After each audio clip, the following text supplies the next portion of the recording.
అచ్చ తెలుగు విద్యార్థితో తెలుగు రాష్ట్రాల first rank నారాయణదే.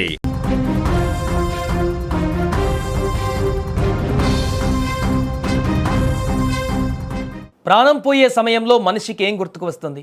భయం, ఆవేదన లేదా గడిచిన కాలం. కానీ విశాఖపట్నం స్టీల్ ప్లాంట్ ప్రమాదంలో తీవ్రంగా గాయపడిన ఓ తండ్రికి మాత్రం తన ప్రాణం కంటే తన కుటుంబ భవిష్యత్తే ముందు కనిపించింది.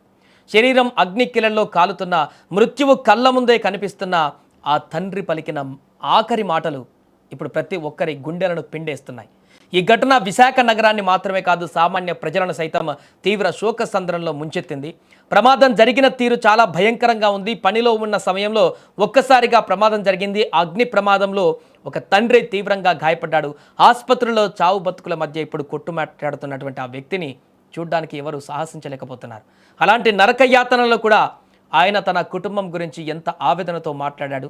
ఆయన పలికిన ప్రతి మాటలో మమకారం, బాధ్యత స్పష్టంగా కనిపిస్తున్నాయి. ఒకసారి ఆ తండ్రి ఆ కుటుంబ సభ్యులతో ఏం మాట్లాడాడో ఒకసారి విందాం. వర్మ తమ్ముడి ముందు ఎప్పుడు చిరాకు పడకే, తమ్ముడిని బాగా చేసిపించరా, నువ్వు కూడా బాగా చేసిపా, అమ్మని బాగా చూసుకుంటే ఉంటాంటాడు.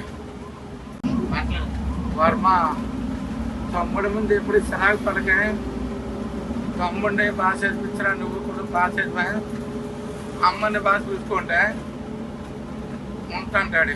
వర్మ అంటూ కొడుకును ఆత్మీయంగా పిలుస్తూ తమ్ముడిపై కోపడకు అని ఆ తండ్రి చెప్పిన మాటలు అక్కడున్న వారందరినీ కంటతడి పెట్టించాయి. తమ్ముడిని బాగా చదివించు అని చెప్పడం వెనక తాను లేని లోటు ఆ పిల్లలకు తెలియకూడదనే తాపత్రయం కనిపిస్తోంది. అమ్మను చాలా జాగ్రత్తగా చూసుకో అని చెబుతూ తనిక లేనని నిజాన్ని పరోక్షంగా చెప్పడం ప్రతి ఒక్కరిని కలిచివేస్తోంది. బాయ్ డాడీ అని అతను కొడుకుకు చెప్పినటువంటి చివరి సందేశం వింటుంటే ఆ తండ్రి ఎంతటి గొప్ప మనసుతో తన చివరి క్షణాలను గడుపుతున్నాడో అర్థమవుతుంది. శరీరం మొత్తం కాలిపోయి విపరీతమైన నొప్పిని అనుభవిస్తున్నప్పటికీ ఆయన ముఖంలో 1% కూడా తన ప్రాణం గురించి భయం లేదు. అంతా తన పిల్లల చదువు, తల్లి బాధ్యత గురించే ఆయన ఆందోళన చెందాడు. కడుపున పుట్టిన బిడ్డలకు కష్టం రాకూడదని, తాను లేకపోయినా ఆ కుటుంబం నిలబడాలని ఆయన పడినటువంటి ఆరాటం ఆ యొక్క మాటల్లో స్పష్టంగా కనిపిస్తోంది. నిజానికి ఈ వీడియోను మేము కొన్ని కారణాల వల్ల చూపించలేకపోతున్నాం, కానీ సోషల్ మీడియాలో ఒక వీడియో ఇప్పుడు చూసిన ప్రతి ఒక్కరు కూడా కన్నీళ్లు పెట్టుకుంటున్నారు. కష్టాల్లో ఉన్నప్పుడు కూడా కుటుంబం గురించి ఆలోచించే ఆ తండ్రి గొప్పతనాన్ని అందరూ కొనియాడుతున్నారు. ఆయన కోరుకుంటున్నట్లుగా ఆయన కుటుంబానికి అండగా ఉండాలని ప్రజలు కూడా కోరుకుంటున్నారు. ఆసుపత్రిలో చికిత్స పొందుతున్న ఆ కారుముక్కడి పరిస్థితి ఇప్పుడు అత్యంత విషమంగానే ఉన్నట్లు సమాచారం. ఎంతో కష్టపడి పనిచేసే ఇలాంటి కార్మికుల కుటుంబాలను ప్రభుత్వం ఆదుకోవాలి. ఆ తండ్రి ఆఖరి మాటలు కేవలం ఒక కుటుంబానికే కాదు, సమాజానికి ఒక పెద్ద పాఠంలా నిలిచాయి. తండ్రి అంటే తన ప్రాణం కంటే బిడ్డల భవిష్యత్తుకే ప్రాధాన్యత ఇచ్చేవాడని మరోసారి నిరూపితమైంది. ఈ ఘటనపైన సోషల్ మీడియాలో భారీ స్థాయిలో చర్చ జరుగుతుంది.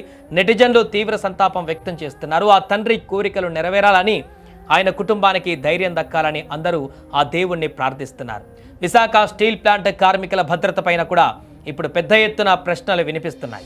ఇలాంటి ఘటనలు పునరావృతం కాకుండా యాజమాన్యం చర్యలు తీసుకోవాలని, బాధితులకు తగిన పరిహారం అందించాలని స్థానికులు డిమాండ్ చేస్తున్నారు. ఆ తండ్రి చివరి కోరిక నెరవేరుతుందో లేదో తెలియదు, కానీ ఆయన చూపిన ప్రేమ మాత్రం ఎప్పటికీ నిలిచిపోతుంది.